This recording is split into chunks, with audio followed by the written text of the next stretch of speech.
स्वागत है आपका सफलता गुरु क्लासेस में। हम लेकर आए हैं उत्तर प्रदेश लेखपाल एग्ज़ाम के लिए ग्राम विकास के इम्पोर्टेंट प्रश्नों की श्रृंखला का पार्ट 8, जो कि आपके आने वाले एग्ज़ाम के लिए बहुत ही इम्पोर्टेंट है। तो आइए शुरू करते हैं।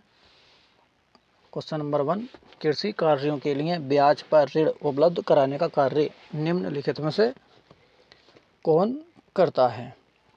आपके ऑप्शन है ए जमींदार, बी पुरोहित, सी ग्रामीण महाजन, ऑप्शन डी श्रमिक। तो जो भी कृषि कार्यों के लिए ब्याज उपलब्ध कराता है वो कराता है ऑप्शन सी ग्रामीण महाजन। क्वेश्चन नंबर 2, राष्ट्रीय खाद्य सुरक्षा मिशन का क्या उद्देश्य है? यानी राष्ट्रीय खाद्य सुरक्षा मिशन का उद्देश्य है वो है आपको ऑप्शन डी खाद्यान्नों में आत्मनिर्भरता प्राप्त करना। यानी राष्ट्रीय खाद्य सुरक्षा मिशन का उद्देश्य है खाद्यान्नों में आत्मनिर्भरता प्राप्त करना।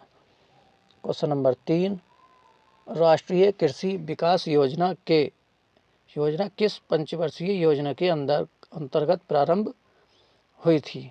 यानी राष्ट्रीय कृषि विकास योजना जो है वो कौन सी पंचवर्षीय योजना के अंतर्गत प्रारंभ की गई थी? तो राष्ट्रीय कृषि विकास योजना जो है प्रारंभ की गई थी ऑप्शन डी 11वीं पंचवर्षीय योजना के अंतर्गत। क्वेश्चन नंबर 4, ग्रामीण समाज की मूलभूत इकाई है? ए परिवार, ऑप्शन बी गांव, ऑप्शन सी शहर, ऑप्शन डी देश। यानी ग्रामीण समाज की जो मूलभूत इकाई है वो है ऑप्शन ए परिवार।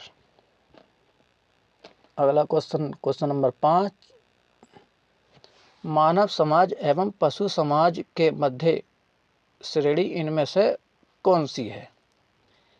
आपके ऑप्शन हैं ए जैवीय श्रेणी, ऑप्शन बी सामाजिक सांस्कृतिक श्रेणी, ऑप्शन सी उपर्युक्त दोनों, ऑप्शन डी दोनों में से कोई नहीं।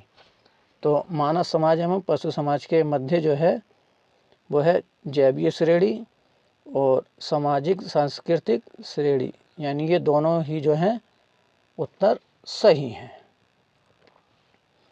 क्वेश्चन नंबर 6, ग्रामीण अर्थव्यवस्था का प्रमुख आधार क्या है? तो आपके ऑप्शन हैं ए नौकरी, ऑप्शन बी मजदूरी, ऑप्शन सी गांव में दुकान खोलकर दुकानदारी करना, ऑप्शन डी कृषि उत्पादन हेतु भूमि का उपयोग कर फसलें उगाना एवं पशुपालन करना।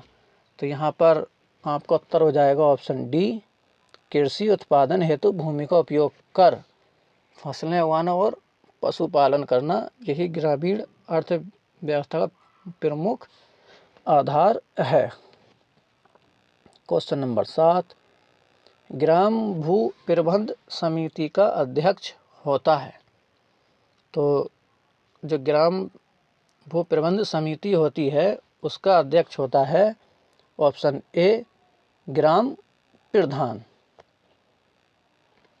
क्वेश्चन नंबर 8, ग्रामीण क्षेत्रों में धर्म संबंधी कार्य कौन करता है? यानी जो भी ग्रामीण क्षेत्र होते हैं उसमें जो भी धर्म से संबंधित कार्य होते हैं उनको जो है कौन संपन्न करता है? ए पुरोहित, बी वैश्य, ऑप्शन सी शिक्षक, ऑप्शन डी या ये सभी। तो जो ग्रामीण क्षेत्र में धर्म संबंधी कार्य होते हैं उनको जो है ऑप्शन ए पुरोहित संपन्न करता है। क्वेश्चन नंबर 9, सामाजिक इंजीनियरिंग शब्दों का प्रयोग किस संदर्भ में किया जाता है? यानी जो सामाजिक इंजीनियरिंग शब्द है इसका प्रयोग जो है किस संदर्भ में किया जाता है? तो आपका उत्तर होगा ऑप्शन डी लोकतांत्रिक शासन प्रणाली में पारस्परिक विपरीत विचारधारा एवं निष्ठा वाले वर्गों यानी जातियों का एक साथ मिलकर चुनाव लड़ना, इसी में जो है सामाजिक इंजीनियर शब्द का प्रयोग किया जाता है। क्वेश्चन नंबर 10, निम्नलिखित में से कौन सा सामाजिक विकास का एक उपयुक्त सूचक नहीं है?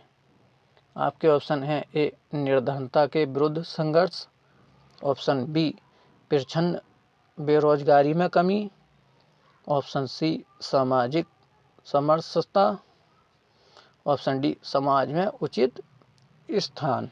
तो यहाँ पर आपका ऑप्शन हो जाएगा ऑप्शन बी प्रच्छन्न बेरोजगारी में कमी। क्वेश्चन नंबर 11, मनुष्य एक सामाजिक प्राणी है, ये कथन किसका है? यानी मनुष्य को जो है एक सामाजिक प्राणी किसके द्वारा कहा गया है? तो वो है ऑप्शन डी अरस्तु ने जो है मनुष्य को एक सामाजिक प्राणी कहा है। क्वेश्चन नंबर 12, भारतीय ग्रामीण समाज के आर्थिक ढांचे का वास्तविक विश्लेषण किसने प्रस्तुत किया है?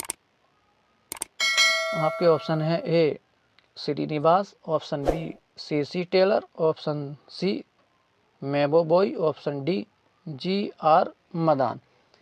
यानी भारतीय ग्रामीण समाज के आर्थिक ढांचे का वास्तविक विश्लेषण किसने प्रस्तुत किया?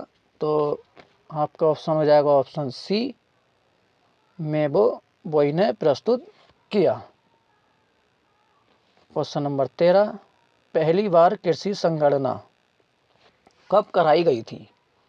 तो आपके ऑप्शन है ए 1949 में, ऑप्शन बी 1970 में, ऑप्शन सी 1980, ऑप्शन डी 1990 में।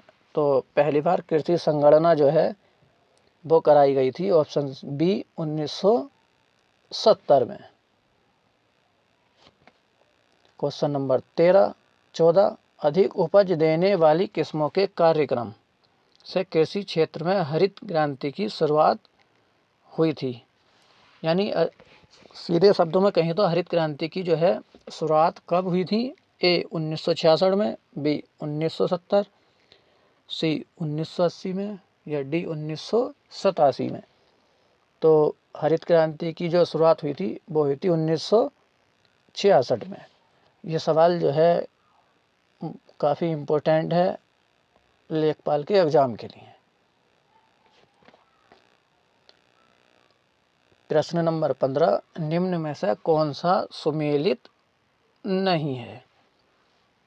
तो ऑपरेशन बर्गा संबंधित है पश्चिम बंगाल से, ऑप्शन बी जमींदारी प्रथा वो बंगाल, बिहार और उत्तर प्रदेश से संबंधित है, ऑप्शन सी महालबाड़ी प्रथा जो है वो अवध से संबंधित है। तो इसने पूछा है कि कौन सा सुमेलित नहीं है? तो रैयतवाड़ी प्रथा जो है वो कर्नाटक से संबंधित नहीं है। आपका उत्तर हो जाएगा option D. Question number 16, zamindari प्रथा का प्रारंभ किसने किया था?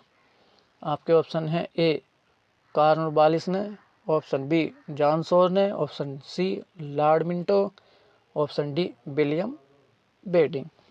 तो जमींदारी प्रथा का जो है प्रारंभ किया था वो किया था ऑप्शन ए कॉर्नवालिस द्वारा किया गया था।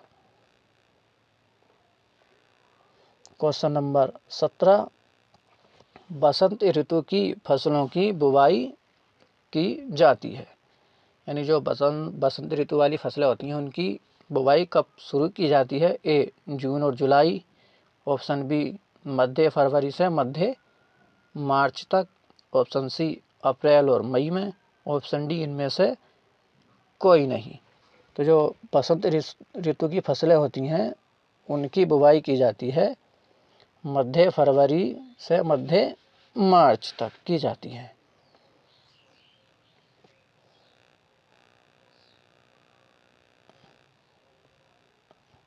क्वेश्चन नंबर 18, ग्रीष्म ऋतु की फसलों की अवधि होती है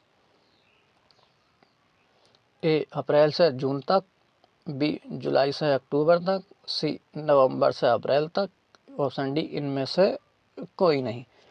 तो ग्रीष्म ऋतु की जो फसलें होती हैं उसकी अवधि होती है अप्रैल से जून तक।